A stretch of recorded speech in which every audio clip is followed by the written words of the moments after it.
dois sermões ali? Não.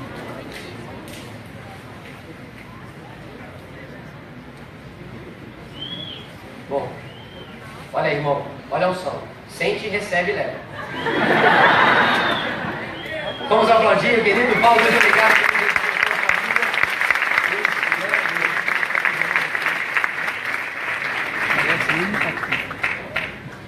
Ah, está dizendo que está escrito amor.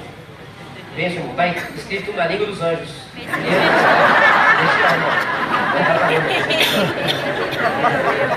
É, irmão que tem o dom de línguas, interpretação de línguas, coisa linda.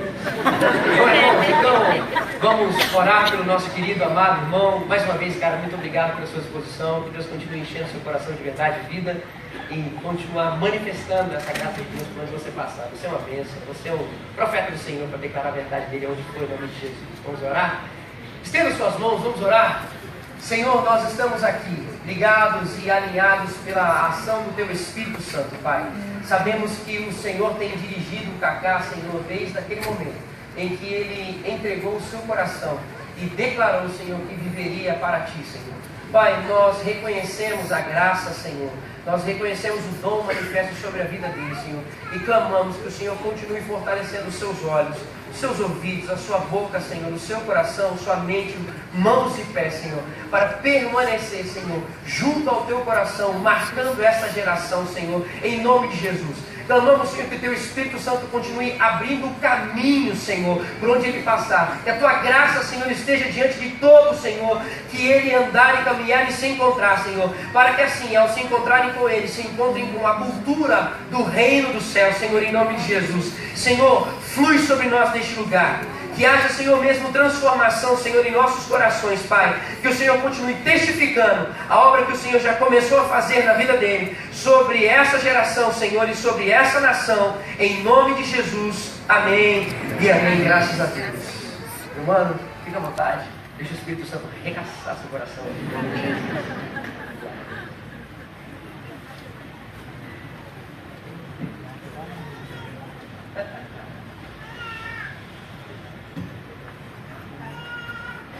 Boa noite a todos.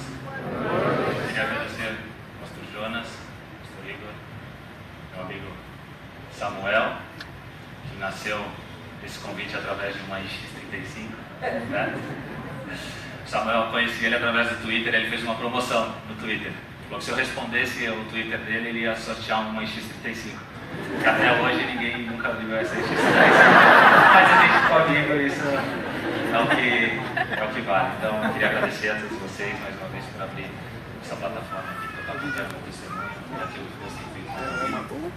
Hoje para mim é um dia muito especial, porque aqui na frente está minha avó, de 78 anos, minha mãe, de 56. Então, todas as vezes que eu leio Paulo falando para Timóteo, da mesma fé que tinha na tua avó e na tua mãe, eu me vejo como Timóteo, porque está aqui duas mulheres realmente de fé, me ensinaram e me ajudam nessa caminhada. Glória a Deus. Então, muito obrigado. Uma das maiores incentivadoras da minha casa.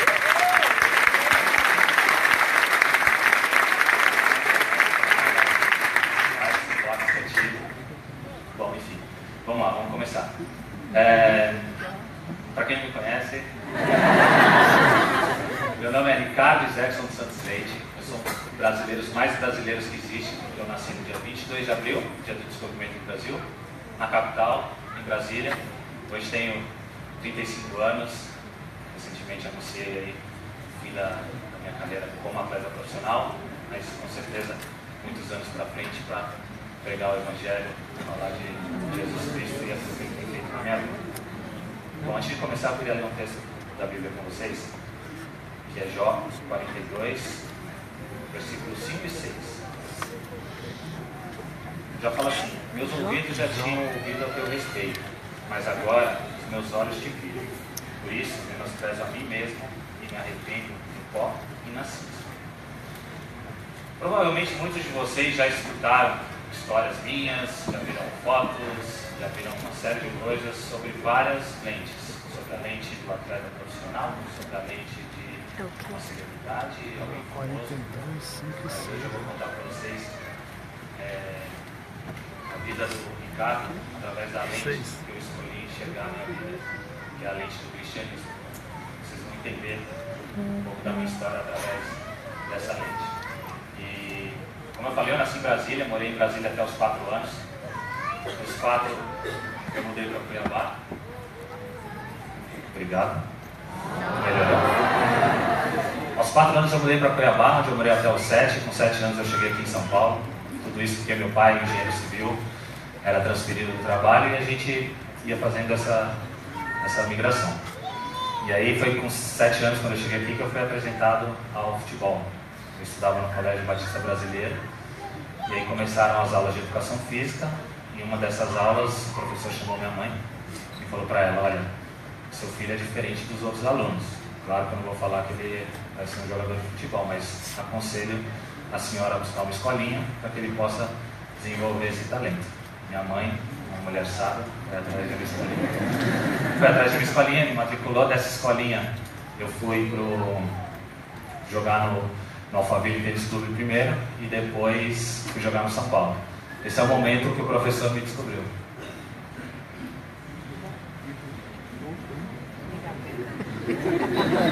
Aqui. Eu descobri todo o meu talento para ser jogador de futebol.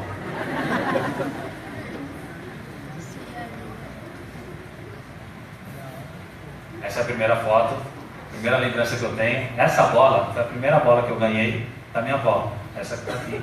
Então, por isso que eu falo que ela é a minha maior incentivadora dessa caminhada. E aí comecei a jogar pela escola, fui destacando, aí cheguei até o São Paulo com 8 anos, onde começou toda a minha carreira de formação profissional. Com 8 anos, claro, eu só queria saber de jogar bola, não tinha pretensão nenhuma de ser jogador profissional, só queria jogar e me divertir. Minha mãe ia para a escola, me deixava no clube à tarde e eu ficava jogando bola com os meus amigos, isso até os 12 anos. Com 12 anos eu entrei na categoria de base de São Paulo, que aí realmente é para a formação do atleta profissional.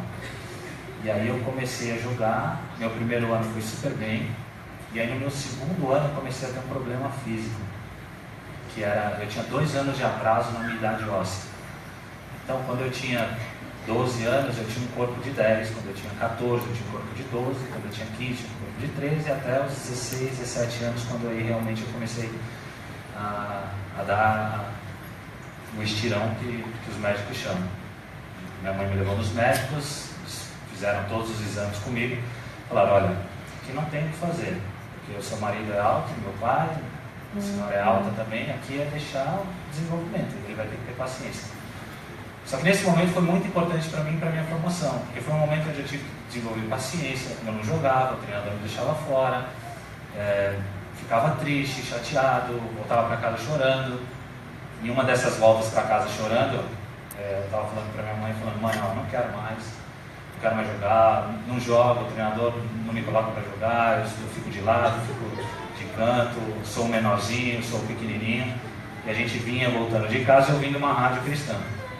E nesse momento o pastor fala exatamente isso, fala: você que se sente pequenininho, aquela historinha toda, saiba que Davi derrubou um gigante e tal. E aí minha mãe falou: não preciso responder, né? O cara aí da rádio está falando com você. Então, são algumas das experiências que eu tive e fui vivendo com Deus. Cresci num lar cristão, meus pais são cristãos até hoje, foram me ensinando esses valores cristãos, os quais eu levo até hoje. Eu fui crescendo e aos poucos eu fui tendo as minhas experiências com Deus.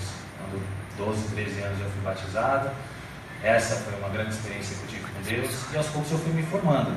Fui me preparando, tanto espiritualmente quanto fisicamente e como atleta. E aí, eu acho, deixa eu ver se tem aqui. Aqui?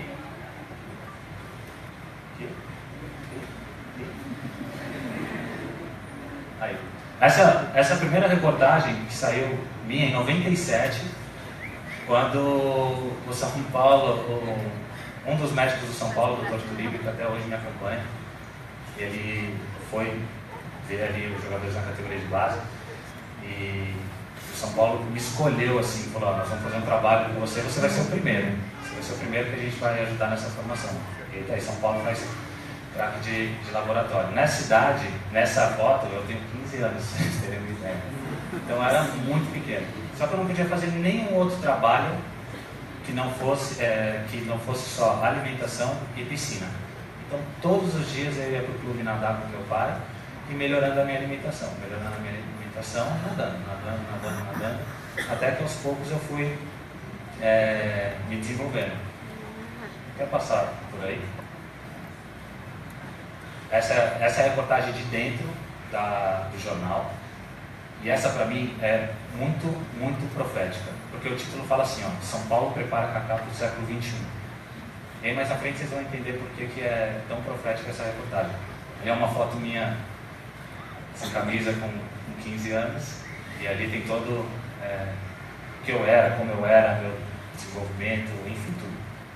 E aí eu comecei aos poucos fui crescendo, fui me desenvolvendo, São Paulo fazendo esse trabalho, esse acompanhamento, os médicos e tudo. E aí cheguei nos juniores. Juniores naquela época, hoje é o sub-20, mas é a última categoria antes do profissional. E aí cheguei, é um momento decisivo da vida do atleta, porque ali ou vai ou racha. Se não subir pro profissional, aí vai começar a rodar, ou vai ter que parar, vai ter que estudar. É um momento muito delicado. Eu tinha acabado de terminar o terceiro colegial, eu pedi para os meus pais 1 ano. Falei para eles, me dá esse ano para eu tentar ser jogador profissional. Se não der certo, eu volto a estudar e faço faculdade. Graças a Deus eu subi. E aí nesse ano foi uma das maiores experiências que eu tive com Deus. Eu comecei a jogando de titular, e durante o ano fazendo meus jogos, ganhando confiança. Em agosto mais ou menos, o técnico na época era o Levir Coupe. E aí ele começou a subir alguns jogadores dos juniores. Naquela época ele subiu um zagueiro, subiu o Júlio Batista, que é um grande amigo, subiu alguns outros jogadores. E aí depois lá pra frente, ele me conta essa história e falou, você era um dos jogadores que eu queria subir naquele momento, mas por causa do incidente que você teve, não pude te trazer. E aí esse acidente é o seguinte, em outubro desse ano, que era o ano 2000, eu fui para casa dos meus avós paternos, que eles moravam em Caldas Novas. E eu tinha tomado 3 cartões amarelos, assim, foi coisa rara, né, na minha carreira, e eu fiquei suspenso desse jogo. E aí fui para Caldas Novas, e nesse final de semana em Caldas Novas, brincando nos toboáguas e em Caldas Novas, do jeito que eu desci e bati com a cabeça no fundo da piscina. Eu bati, voltei, meu irmão veio logo atrás de mim, e do jeito que ele veio, eu falei para ele, bati a cabeça no fundo da piscina, tá doendo. Aí ele passou a mão na minha cabeça assim, estava sangrando. Ele falou, vamos para o pronto-socorro do clube e a gente faz o exame. Aí a gente foi para o pronto-socorro do clube, fiz o exame, não deu nada, fiz a radiografia, não deu nada, tomei uns pontos na cabeça, excelente, domingo, vamos voltar para São Paulo, voltei, segunda e terça treinando, uma dor no pescoço, não aguentava, chamei o treinador, chamei o médico e falei, olha, aconteceu isso esse final de semana, eu não estou aguentando de dor. Então vai no hospital e faz um exame. Aí fui no hospital, fiz o exame, e aí estou sentado esperando o exame, o médico me chamar. Aí vem um auxiliar dele e fala, tá tudo bem com você? Sua perna está formigando, seu braço está formigando? Eu falei, não, tudo bem, estou super bem, tudo bem. Saiu. Aí vem um outro e fala, você está bem? Você está conseguindo andar, está enxergando bem, está indo na pista embaçada? Eu falei, não, estou ótimo, só queria ver o médico. Aí vem o terceiro e me pergunta as mesmas coisas. Está formigando? Eu falei, olha, agora vocês estão me assustando, você é o terceiro que vem aqui falar isso. Eu falei, não, espera que o médico vai te chamar. Aí o médico me chamou e falou, olha, fiz as mesmas perguntas. Você está com o braço formigando? Eu falei, olha, os auxiliares aí, se eles não passaram para você, não estou com o braço formigando, não está acontecendo nada, estou super bem. Ele falou, porque você acabou de fraturar a 6ª vértebra do pescoço. Vocês querem passar por lá? Ali, ó. A 6ª vértebra, o meu, no caso, foi aquele pininho que é do lado ali, que é o processo espinhoso. E aí, tive essa fratura. E a minha primeira pergunta para o médico foi assim, doutor, eu vou poder voltar a jogar futebol? Aí ele falou, olha, primeiro, você agradeça porque você está andando. Depois a gente vai ver se você vai conseguir voltar a jogar futebol. Porque na maioria desses casos, a pessoa não anda mais. Eu saí dali super chateado, chamei meus pais, e a partir dali, fazendo acompanhamento, tomando cálcio, leite por 2 meses. E no final desses 2 meses, voltei no médico, estava cicatrizado, já estava calcificado. E aí ele falou, olha, você vai poder voltar a jogar futebol. E aí para mim foi uma grande alegria. Ele falou, só que o último passo, você vai começar correndo, vai tocar na bola, e o último passo vai ser o cabeceio. E aí nós vamos ver se você não sente nenhuma dor e você vai poder voltar a jogar. E assim foi. Eu fui correndo, fui batendo na bola, e até hoje não aprendi a cabecear. E aí isso foi em outubro, esses 2 meses foi em novembro e dezembro. E aí em janeiro, como vocês sabem, que acabou de terminar agora a Copa São Paulo, começou a Copa São Paulo. E eu comecei no banco, o time já estava formado, e aí começou a taça, e o time jogando, e ao mesmo tempo começou o torneio Rio São Paulo. E aí, um dos dias, acho que é legal essa história nesse momento, porque aconteceu muito agora também, né? Durante essa Taça São Paulo, alguns jogadores que sobem, o treinador vai chamando, então se vocês acompanharam vão entender bem o que eu estou falando. E aí o treinador ligou para o treinador profissional, que na época era o Vadão, já tinha mudado do Leverkusen para o Vadão, ligou para o nosso treinador nos juniores. Ele falou para ele, olha, eu preciso de um meia e de um atacante. Ele falou, meu atacante eu tenho 2, um dos titulares eu vou te mandar, só que o meu meia eu não posso te mandar, porque ele é o capitão do meu time, é o jogador titular, é um dos principais aqui. Quando terminar o campeonato, eu mando ele e você testa ele. Mas eu posso te mandar a reserva. E quem era a reserva? Pois é. E aí eu subi pro profissional para esse jogo e depois nunca mais voltei. Aí não voltei mais pro time de juniores e daí deslancha e começa a andar minha carreira. E aí nesse mesmo torneio em São Paulo eu faço uma estreia contra o Botafogo numa quarta-feira, um jogo horrível, assim, 1-1 de noite. Torcida reclamando, time mal, mas passa, classifica, vai para a final. E aí eu faço minha primeira final com São Paulo, nesse torneio de São Paulo, que é nesse vídeo aqui, ó. Aos 18 anos chegou a equipe principal do São Paulo. Semana passada foi eleito pelos internautas o 3º jogador mais bonito do Brasil. E ainda levou o título do torneio Rio de São Paulo, marcando 2 gols na finalíssima. Já sabe quem é? Kaká, um garoto de 18 anos, profissional só há 2 meses, entrou assustado no segundo tempo. Foi um lance meio esquisito, né? Que eu tropecei, aí a torcida pegou um pouco no pé, mas levantei e parti pra outra. Partiu para ser o herói do título, o primeiro gol. Foi o gol, né? Que deu início à reação, né? Então foi um gol muito importante. O segundo gol foi um momento mágico, né? Que o França me deu uma bola ali que me deixou mano a mano com o zagueiro, aí eu falei, ali eu tenho que ir pra cima, né? Fui pra cima do zagueiro e só tirei do lado. Kaká chegou ao Morumbi há 10 anos. Ele tinha talento. O São Paulo, o laboratório. Kaká passou por um tratamento para crescer. Hoje, com 1,84 m, continua com jeito de criança, sem barba e com um sorriso infantil. Eu estava muito alegre ali, né? Foi um momento que eu fiquei muito feliz, que não conseguia me conter, né? Ficava rindo. E foi com muita gente que Kaká comemorou o maior título da carreira, que está só começando. O primeiro dele como profissional. Sensacional, né? Mostra esse vídeo pro meu filho, pro Luca, e aí ele fala, pai, por que você falava assim? Bom, mas enfim, aí fiz esse jogo e aí minha carreira deslancha. Da noite pro dia eu virei famoso. No outro dia, no dia seguinte, esse jogo foi numa quarta, na quinta-feira. Aquele menino que fez o gol ontem de São Paulo, não tinha foto, né? Então dá um autógrafo, sei. O que você achou do jogo? Chego em casa cheio de jornalistas, uma série de gente em casa. E minha vida tem essa mudança. E aos poucos eu fui aprendendo a lidar com a imprensa, fui aprendendo a lidar com fã, torcida. Mas aqui foi um momento realmente que deu esse clique na minha carreira. E aí eu vou crescendo no São Paulo, vou melhorando, vou me tornando um dos jogadores mais importantes do time. Isso tudo em 2001. Aí chega 2002.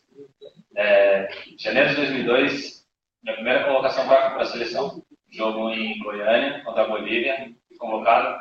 Uma das maiores emoções que eu já senti na minha vida. Quando você entra em campo, você está ali com a camisa da seleção, vai no peito e toca o hino. Depois, bola rola e tudo, mas naquele momento, assim, eu só sabia glorificar Deus, realmente. Falar, Senhor, que privilégio de estar aqui, era o que eu queria ser jogador profissional do São Paulo, jogar uma vez com a camisa da seleção. Hoje meu sonho está sendo realizado. E, sim, foi um dia muito especial. E a partir dali eu começo a ser convocado. Tem vários amistosos só no Brasil. Ele não convocava jogador europeu, porque não podia. E aí ele fez 3 ou 4 amistosos no Brasil nesse período. Foi onde eu fui ganhando meu espaço. E aí tem um último amistoso em Portugal, que ele não me levou. Não fui convocado, ele levou os jogadores que atuavam na Europa. E aí começou aquela... chegando perto da convocação final, todo mundo falando, será que vai, será que não vai? Gera aquela ansiedade. E em São Paulo tinha um outro jogador, que era o Belete, que foi comigo nessa Copa. E ele recebeu uma ligação do Filipão na sexta-feira, a convocação era na segunda, a gente tinha um jogo contra o Corinthians no domingo, e aí o Filipão ligou pro Belete na sexta-feira. Perguntou para ele assim, como é que tá o Kaká? Ele tá bem? Eu acho que não, tá bem, tá no super. Cabeça boa, tá bem, tá jogando e tudo mais. Desligou, foi lá no meu quarto, bateu, falou, ó, Filipão acabou de perguntar para você. Você vem me avisar? Você guarda para você, não conta essas coisas. E aí passei o final de semana inteiro naquela angústia, será que eu vou, será que eu não vou? E naquela ansiedade. E chegar na segunda-feira, convocação do Filipão, e aí na convocação ele fala assim, eu tinha uma dúvida na convocação para a Copa do Mundo. O único jogador que estava entre o Kaká e o Djalminha, só que o Djalminha, uma semana antes, teve um problema com o treinador do time dele, era o La Coruña da Espanha, deu uma cabeçada no treinador, e aí o Filipão falou, olha, devido a esse incidente do Djalminha, foi convocado, o 23º vai ser o Kaká. E aí eu fui para a Copa de 2002, e aí quem é daquela geração, sabe bem o que aconteceu naquele momento, acho que tem um vídeo aqui. Eu queria muito entrar, mas tinha um cara que queria mais do que eu entrasse na final. E o Kaká tá louco, mas vai que o juiz termine. Ele pegou a ficha rapidinho pra ver, mas vai que o juiz termine. Será que dá tempo do Kaká entrar? São 7 jogos e 7 vitórias. O Kaká tá louco pra entrar, talvez não dê tempo. Vai acabar o jogo, vai jogar o time brasileiro. Juninho, chega o Kaká que foi no próximo.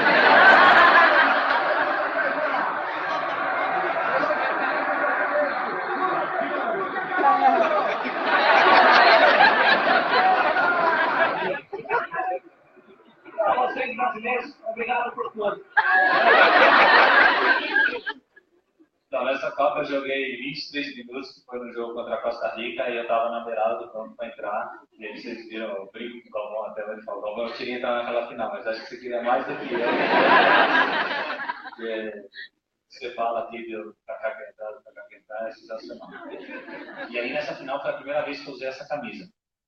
Que é a camisa que depois ficou marcada, que é... Na igreja que a gente frequentava, a gente cantava um louvor que dizia assim, eu vou dizer ao mundo que eu sou de Jesus. E aquilo ficou marcado na minha cabeça, assim, eu vou dizer ao mundo que eu sou de Jesus. E essa foi a primeira oportunidade que eu tive de usar uma camiseta dizendo que eu sou de Jesus. Que eu pertenço a Jesus. E a partir dali foi uma camiseta que eu usei sempre nos momentos mais importantes da minha carreira. Conquistas de títulos, enfim, momentos mais realmente especiais e marcantes. E aí termina a Copa do Mundo, volto para São Paulo, continuo jogando. E aí, como eu volto, e aí já volta como o grande nome do time. Tinha sido vendido alguns jogadores que eram importantes também naquele momento, que era o França na época, que era o nome do São Paulo. E aí eu começo a jogar como um dos maiores nomes e com uma das maiores responsabilidades. E aí começa o ano de 2003, e começa o ano naquela expectativa, muitos anos que o São Paulo não disputava uma Libertadores, todo mundo querendo que o São Paulo classificasse, brigasse e tudo mais, e a gente estava disputando o campeonato da Copa do Brasil. Na Copa do Brasil a gente é eliminado pelo Goiás em casa. Nesse jogo a torcida começa a me vaiar e me xingar assim, de uma forma assim, violenta. Vai embora, vai para a Europa, pipoqueiro, e nos momentos decisivos você não aparece. E aí foi um dos primeiros momentos que realmente eu tive que ser muito forte, assim, de aguentar essa mudança física, muitas dúvidas na cabeça, porque começam a falar isso, você começa a assimilar todas essas palavras, será que eu sou isso mesmo? Será que eu não preciso? Será que nos momentos importantes eu não apareço? E aí foi um momento realmente de muito oração, de muito fortalecimento, mas hoje, da forma que eu falei para vocês, que essa, além do cristianismo que eu escolhi para a minha vida, entendo que aquele momento era a forma que Deus criou para a minha porta de saída de São Paulo. Passado, isso foi em maio, em junho eu fui disputar um torneio com a seleção no México e Estados Unidos. E aí quando eu volto desse torneio com a seleção, começam as especulações da minha saída. Espanha, Itália, enfim, aparece um monte de especulações, mas até aí nenhuma proposta concreta. E eu nunca tive um sonho de jogar num clube específico, assim, esse clube que eu quero. Eu tinha muita vontade de jogar num clube europeu. E aí o Milan da Itália fez uma proposta muito clara, assim, para São Paulo, falou, esse é o valor que nós temos, isso aqui é o que a gente vai pagar pelo Kaká. E São Paulo na época falou, olha, esse valor é muito baixo, a gente não quer. Só que eles chegaram até mim com essa proposta, não falaram, a gente recebeu essa proposta do Milan, você quer? Aí meu pai, que sempre me ajudou na minha carreira, nessas decisões, falou, olha, tá aí a proposta, o que você quer? Agora, pai, está embora. O momento no clube não é dos melhores, a situação não está boa, e eu sempre tive essa vontade de jogar no clube europeu. Então, acho que agora é o momento da minha saída. O presidente de São Paulo chamou a gente, perguntou, e aí, o que vocês querem fazer? Bom, abro mão do que tiver para receber, não quero nada, só que vocês me deixem sair. Eu acredito que o momento é propício para que isso aconteça. E aí o presidente de São Paulo entendeu, chamou o Milan, me vendeu, e no dia da minha venda ele falou assim, você sabe quem está jogando, quem joga na tua posição? Eu falei, sei. Ele falou, é o Rivaldo e o Rui Costa. Então você sabe que você vai chegar lá e vai esperar. Eu falei, olha, não tem problema. Quero ir com uma experiência para aprender e chegar lá nós vamos ver o que acontece. E aí cheguei no Milan, fui apresentado no meu primeiro ano, a gente foi campeão, e fui escolhido o melhor jogador do campeonato italiano. Tem a foto essa é a foto do meu título italiano, com o Cafu. E a experiência que eu tive ali naquele momento realmente foi assim, uma coisa fantástica, porque eu cheguei em um dos maiores clubes europeus e a forma que as coisas foram acontecendo, fui conquistando, fui chegando, fui jogando, e as coisas acontecendo, e eu participando, e o treinador na época era o Ancelotti, colocando para jogar, e tudo acontecia, tudo fluía. Ia jogando, e as coisas fluindo, ia orando, e as coisas aconteciam, e, enfim, estava tudo às mil maravilhas. E aí nós chegamos no ano de 2005, eu chego na minha primeira final de título europeu. Champions League, o campeonato mais importante que tem de clubes. Eu tinha o sonho de conquistar esse torneio. E aí eu faço a minha primeira final em 2005 contra o Liverpool. Olha o que aconteceu nesse jogo.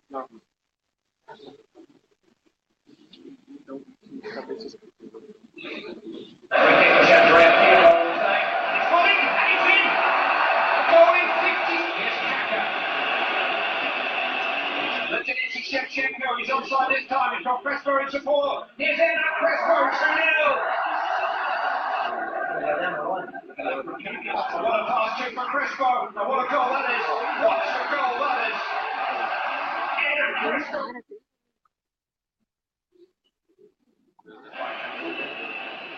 It was Gerrard.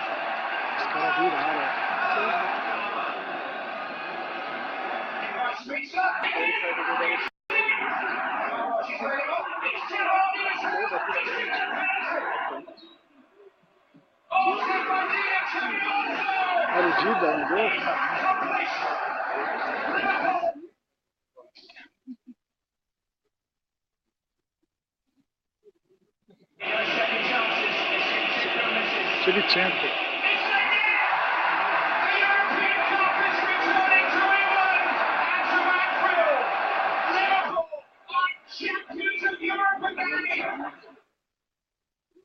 essa foi uma das maiores lições que eu tive na minha vida. Uma das maiores experiências que eu tive com Deus. Foi aonde eu entendi que a gente nunca tem que se preocupar com o fruto. Não, mas eu não me preocupo com o fruto. Não, você não se preocupa com o fruto. Você se preocupa, no nosso caso cristão, em estar ligado à videira. O fruto é consequência de você estar ligado à videira. Então, muitas vezes a gente pede paciência, pede mais amor. Você quer tudo isso? Se liga na videira. Quando Jesus fala assim, eu sou a videira e vós os ramos, quem tiver em mim vai dar fruto, eu entendi isso aí. E aí, na minha área profissional, eu consigo transferir isso para... Eu não consigo ganhar e perder, está muito longe do meu controle. O que eu posso fazer é aumentar as minhas possibilidades e probabilidades de ganhar. Então, a partir daí, eu comecei a ser cada vez mais profissional como atleta. Porque era a única chance de eu aumentar as minhas chances de ganhar. Então, era treinando mais, era sendo mais profissional, ficava mais tempo no campo, batia mais vezes na bola, dava mais passes, chutava mais vezes no gol, ia aprimorando e aperfeiçoando as minhas características. Era a única chance. Depois eu orava muito para que fosse uma vitória. E aí, 2 anos depois desse mesmo torneio, a gente refaz uma final contra o mesmo Liverpool e a gente ganha 2-1 essa final. E aí, campeão europeu. E nesse ano de 2007 foi um ano assim, espetacular na minha vida.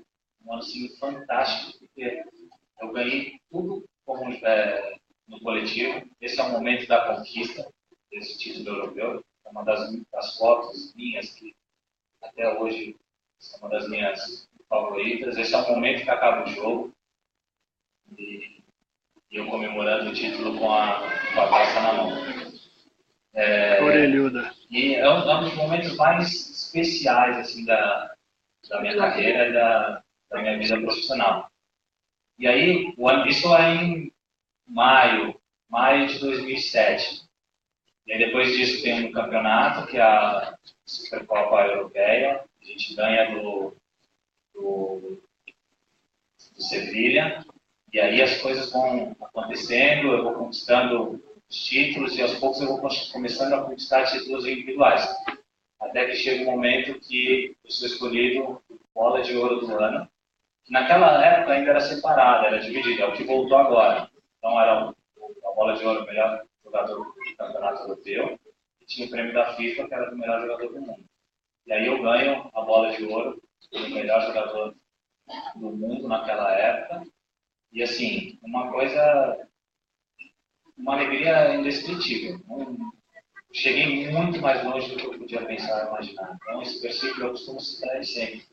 Deus tem muito mais do que nós pediram imaginar. Eu sempre incluo isso numa frase minha, numa entrevista, porque realmente é o que aconteceu na minha vida profissional. E aí, depois desse prêmio, vem o Mundial de Clubes no Japão. A gente ganha o Boca Juniors na final, 4-1. Viajo para Zurique, naquele momento tinha essa festa ainda da FIFA. E chega aí o dia, assim, tão sonhado de ser realmente escolhido o melhor jogador do mundo. E tem um momento aqui da...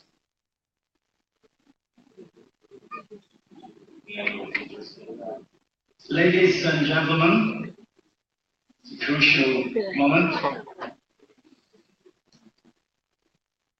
I have some practice to open envelopes. Ladies and gentlemen, the winner of the FIFA World Player 2007 of this gala here in Zurich is Kaká.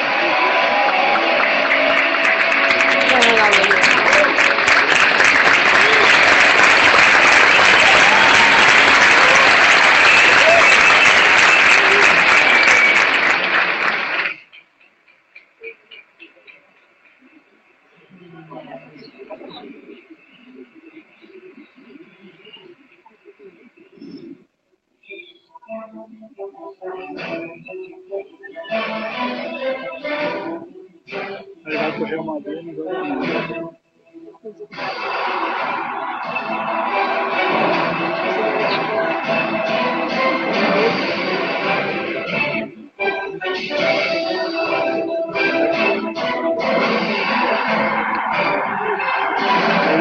Of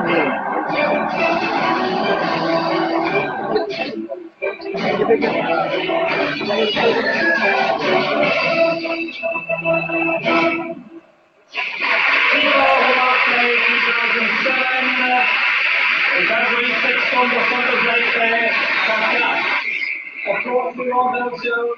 The second and third respect, you're also winners. Second position, Lionel Messi, and third position, Cristiano Ronaldo. Please join us on stage. Ô, Messi. E até hoje só dá uns dois, ó.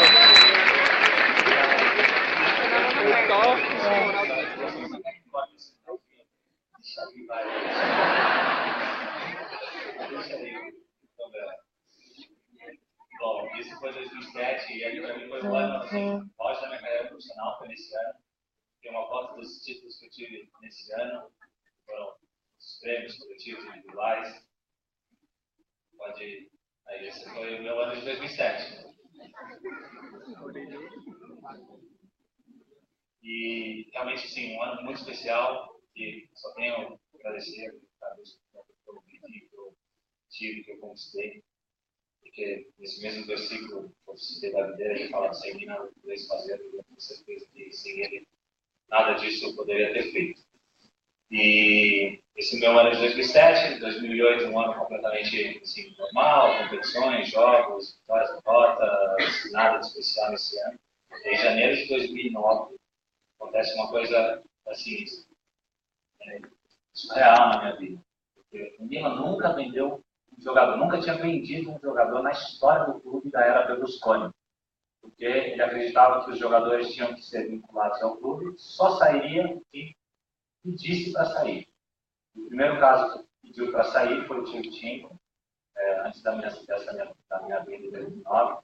Ele pediu para sair, pediu para ir para o Chelsea, e aí foi publicamente falou: não quero mais jogar no Milan, quero que o clube me venda, e aí o clube sim vendeu.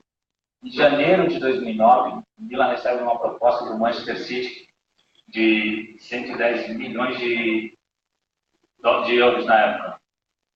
Nas devidas proporções, seria próximo do que o Neymar, o time foi vendido no momento agora, né, as últimas vendas.